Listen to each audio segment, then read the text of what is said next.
नमस्कार, आपके साथ मैं हूं समीर अब्बास। TV9 भारतवर्ष के डिजिटल प्लेटफॉर्म पर आपका स्वागत है। हर रोज़ खबरें खास लेकर हाजिर होता हूं। आज एक खास खबर लगातार चर्चा का सबब बनी हुई है सोशल मीडिया पर। यूपी के गाजीपुर से इस खबर का ताल्लुक़ है।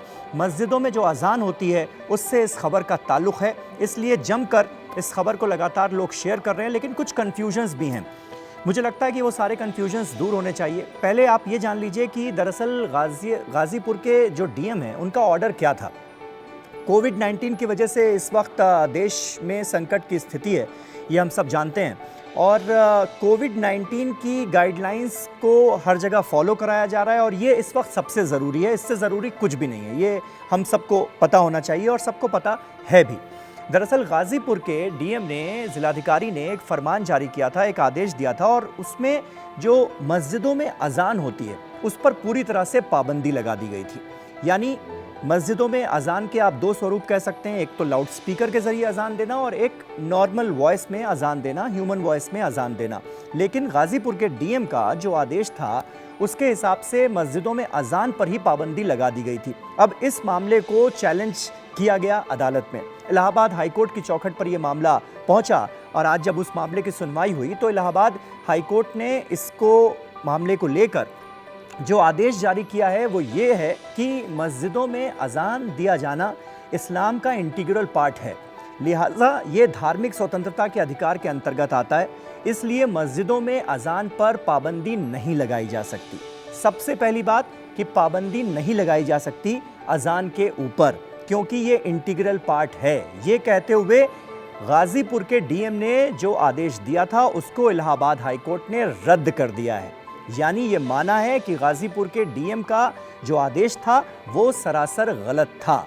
अब दूसरी बात आती है कि लाउड स्पीकर का इस्तेमाल होना चाहिए या नहीं होना चाहिए। ये अपने आप में बहुत डिबेटेबल इशू है, इस पर बहुत बहस हो सकती है और आज अदालत में भी इस पर जमकर बहस हुई और अदालत ने जो टिप्पणी की वो ये थी कि अजान जो है वो तो इंटीग्रल पार्ट हो सकती है, लेकिन लाउड स्पीकर जो है वो किसी भी धर्म का, इस्लाम का इंटीग्रल पार्ट नहीं हो सकता। तो लिहाजा लाउड स्पीकर को लेकर जो प्रशासन के दिशा निर्देश हैं उनको सबको मानना पड़ेगा। यानी जो एक लिमिट होती है, जो डेसिबल लिमिट होती है, उससे अगर आप क्रॉस करेंगे तो आप ऐसा नहीं कर सकते, वो कानूनन ठीक नहीं होगा, तो उसकी इजाज़त नहीं है। रात में 10 बजे के बाद और सुबह 6 बजे से पहले अगर आप लाउड स्पीकर का इस्तेमाल कर रहे हैं तो उसके लिए जो दिशा निर्देश हैं वो आपको फॉलो करना पड़ेगा। जो नियम कानून हैं उनका पालन करते हुए मस्जिदों में लाउड स्पीकर का इस्तेमाल किया जा सकता है, ये भी क्लियर कर दिया गया है।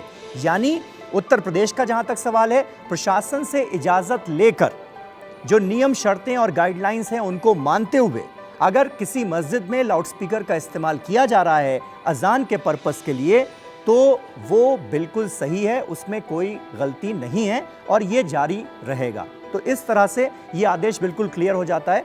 हालांकि दलील जो इस आदेश के पीछे थी गाजीपुर के डीएम के, उनकी दलील ये थी कि भाई लॉकडाउन का पीरियड चल रहा है, कोविड-19 का संकट है और ऐसे में जब अजान दी जाती है तो अजान एक तरह से कॉल है लोगों को मस्जिद में बुलाने के लिए, इसलिए इससे संकट पैदा हो सकता है, भीड़ लग सकती है, लिहाजा अजान ही नहीं होनी चाहिए।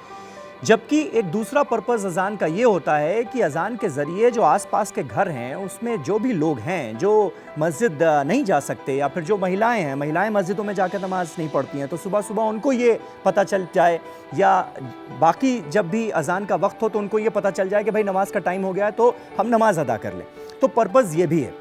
तो कुल मिलाकर इन सारी बातों को मद्देनजर रखते हुए आज इलाहाबाद हाईकोर्ट ने यह फैसला दे दिया है कि एक तो आप अजान पर रोक नहीं लगा सकते, अजान जो है मस्जिदों में वो इस्लाम का इंटीग्रल पार्ट है, और दूसरा ये कि लाउड स्पीकर का इस्तेमाल भी अजान के लिए किया जा सकता है, लेकिन जो भी राज्य के कानून हैं, जो नियम और शर्तें हैं, उनको मानते हुए ही लाउड स्पीकर का इस्तेमाल किया जा सकता है।